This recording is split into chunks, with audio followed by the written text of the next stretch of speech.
비행기가 이륙한 지 겨우 10분 만에 지훈의 다리에 날카로운 통증이 스쳤다.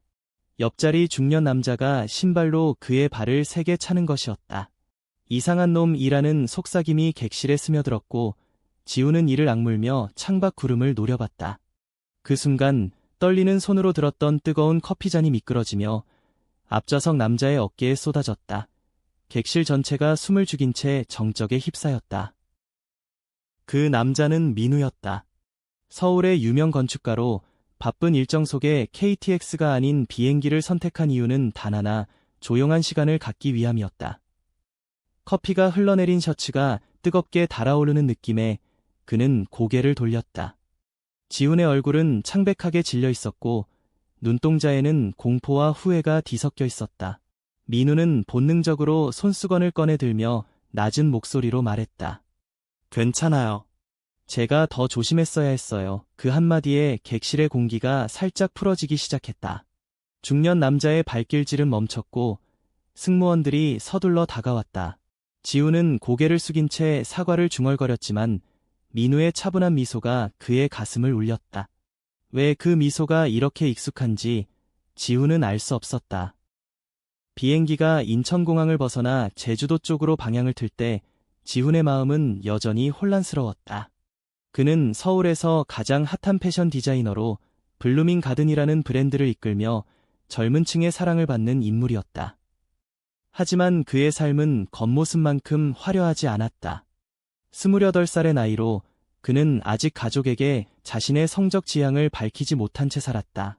아버지는 보수적인 건설 회사 사장으로 남자는 강해야 한다.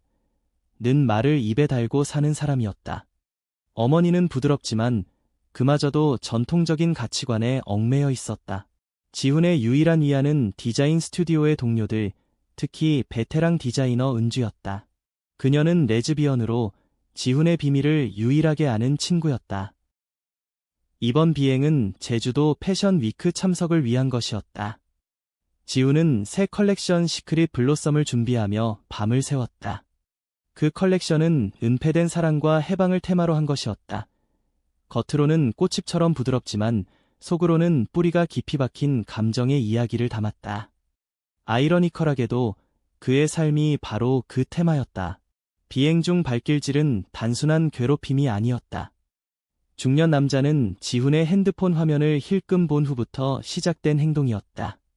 화면에는 스튜디오에서 찍은 셀카가 떠 있었고 지훈의 팔에 새겨진 작은 무지개 문신이 보였던 모양이었다. 한국 사회에서 그런 문신은 아직도 이상한 신호로 여겨졌다. 민우는 물티슈로 셔츠를 닦으며 지훈에게 물었다. 디자이너분이시죠? 제 친구가 블루밍 가든 옷을 입고 다니던데. 지훈은 놀라서 고개를 들었다. 민우의 눈빛은 호기심으로 반짝였다. 네, 그게 제 브랜드예요. 대화가 시작되자 객실의 긴장감이 서서히 녹아내렸다. 민우는 자신을 소개했다. 32살, 서울의 건축사무소 하늘정원을 운영하는 건축가. 그의 프로젝트는 자연과 조화를 이루는 미니멀리즘으로 유명했다. 저는 사람들의 공간을 설계하지만 제 자신의 공간은 아직 찾지 못했어요. 민우의 말에 지훈은 미소를 지었다. 그 말 속에 숨겨진 외로움이 느껴졌다. 착륙 후 제주공항에서 짐을 찾는 동안 두 사람은 자연스럽게 함께 걸었다. 지훈은 민우에게 커피값을 갚겠다고 했고 민우는 웃으며 그럼 제주 흑돼지로 갚아요 라고 답했다. 그날 저녁 제주 시내의 작은 레스토랑에서 그들은 처음으로 깊은 이야기를 나눴다. 지훈은 비행기에서의 일을 털어놓았고 민우는 고개를 끄덕이며 말했다. 저도 비슷한 경험 많아요. 건축계는 더 보수적이에요. 동료들이 제 사생활을 캐묻는 걸 피하려 했어요.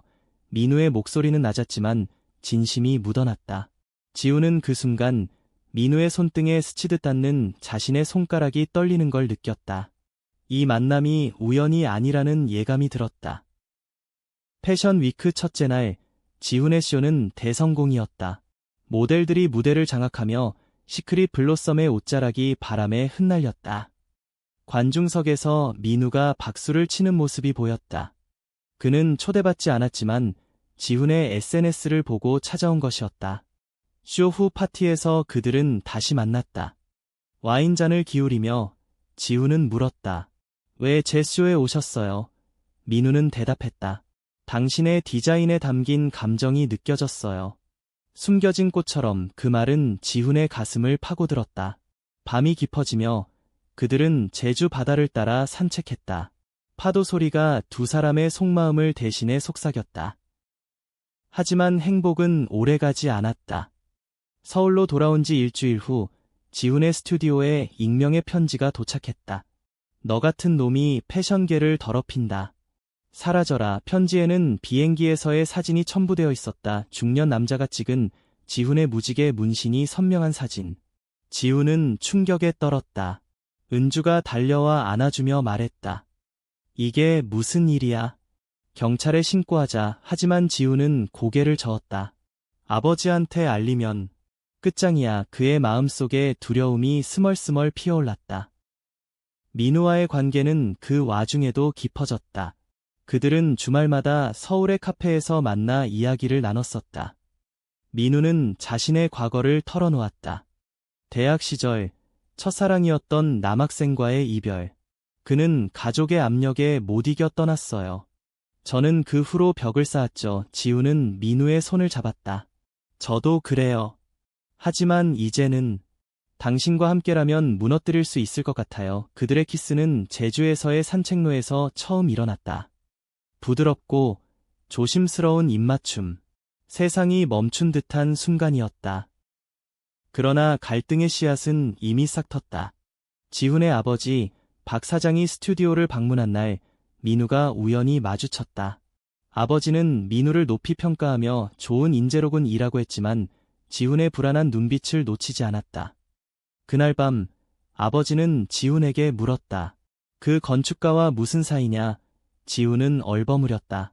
하지만 아버지의 시선은 날카로웠다. 너 이상한 소문 들리던데 조심해라. 스튜디오에서의 압박은 더해졌다. 익명 편지가 두 번째로 왔고 이번에는 SNS에 지훈의 사진이 올라왔다. 댓글은 악의적이었다. 게이 디자이너 역겹다. 브랜드 보이콧하자. 판매량이 떨어지기 시작했다. 은주는 지훈을 설득해 기자회견을 열기로 했다. 너의 진심을 보여줘. 사랑은 숨길 게 아니야. 지훈은 망설였다. 민우가 곁에서 말했다. 함께 알게. 우리 둘이서. 기자회견 당일 서울의 프레스센터는 기자들로 가득 찼다. 지훈은 무대에 서서 떨리는 목소리로 말했다. 저는 게이입니다. 그리고 그게 제 디자인의 일부예요. 사랑은 모든 사람에게 평등해야 해요. 플래시가 터지며 객석이 소란스러워졌다. 민우는 무대 뒤에서 지켜봤다. 그의 가슴이 벅찼다. 하지만 바로 그 순간 문이 열리며 박 사장이 들어섰다. 이게 무슨 짓이냐? 아버지의 외침에 지훈의 얼굴이 창백해졌다. 갈등은 절정에 달했다. 아버지는 지훈을 집으로 데려가 문을 잠갔다. 너 때문에 집안 망신이야. 그 브랜드 접어라. 지훈은 울부짖었다. 아버지, 저는 이렇게 사는 거예요. 사랑하는 사람을 숨길 수 없어요. 어머니는 중재하려 했지만 아버지의 분노는 사그라들지 않았다. 민우는 스튜디오로 달려와 은주에게 물었다. 지훈 씨 어디 있어요? 은주는 눈물을 글썽이며 말했다. 집에. 가족 싸움 중이래요. 민우는 결심했다. 그는 자신의 사무소에서 프로젝트를 미루고 지훈의 집으로 향했다. 문 앞에서 아버지와 마주쳤을 때 민우는 고개를 숙였다. 박 사장님, 지훈 씨를 사랑합니다. 제발 허락해주세요. 아버지는 충격에 입을 다물지 못했다. 너도. 집안은 혼란에 빠졌다. 어머니는 조용히 민우를 안으로 들였다. 밤새 이어진 대화 속에서 아버지의 딸꾹질 소리가 들려왔다. 내가 잘못 살았구나. 다음 날 아침 지훈은 민우의 품에서 눈을 떴다. 아버지는 테이블에 앉아 차를 따르며 말했다. 미안하다, 아들아. 앞으로는 지켜볼게. 그 말은 용서의 시작이었다. 하지만 세상의 시선은 여전했다. SNS 스캔들은 퍼졌고 보수단체의 항의가 쇼룸 앞에 모였다. 지훈과 민우는 손을 잡고 맞섰다. 우리 사랑이 증명할 거야. 브랜드 블루밍가든의 새 컬렉션 런웨이는 서울 패션위크의 하이라이트가 되었다.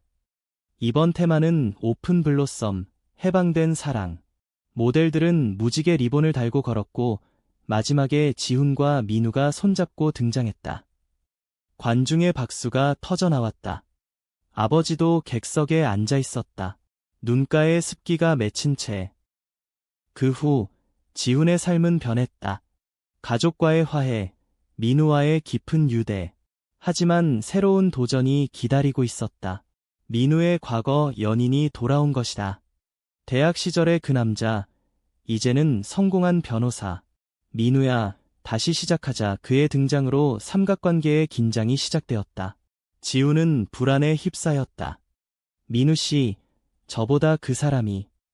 민우는 지훈을 안으며 말했다. 과거는 과거야. 당신이 제 미래예요. 하지만 과거 연인의 집착은 멈추지 않았다. 그는 민우의 프로젝트를 방해하고 지훈의 브랜드를 헐뜯는 기사를 유포했다. 은주는 분노하며 이건 명예훼손이야 라고 외쳤다. 지훈은 민우를 믿었지만 마음 한구석에 의심의 그림자가 드리웠다. 클라이맥스는 민우의 대형 프로젝트 발표회에서 터졌다. 서울의 랜드마크 빌딩 설계 발표. 과거 연인이 기자들을 동원해 민우의 사생활이 프로젝트에 영향을 미친다고 폭로했다. 회장은 분노했고 민우는 위기에 처했다. 지훈은 런웨이 준비 중에도 달려와 민우를 껴안았다. 함께 싸워요. 두 사람은 공동 기자회견을 열었다. 민우가 말했다. 제 사랑은 제 삶의 일부입니다. 그것이 제 창의성을 키워줬어요. 지훈이 덧붙였다. 우리의 이야기는 모든 사람에게 영감을 주길 바래요. 과거 연인은 패배감을 느끼고 물러났다. 미안해, 민우야. 내가 잘못했어. 그의 사과는 진심이었다. 민우는 용서하며 말했다. 모두가 성장할 기회가 필요해. 그 사건 후 지훈과 민우의 관계는 더 단단해졌다. 그들은 제주에 작은 집을 샀다. 주말마다 바다를 보며 미래를 그렸다. 스토리의 끝은 서울의 겨울, 눈이 내리는 거리에서 지훈이 민우에게 반지를 내민다. 영원히 함께할래. 민우의 눈물이 눈송이와 섞인다.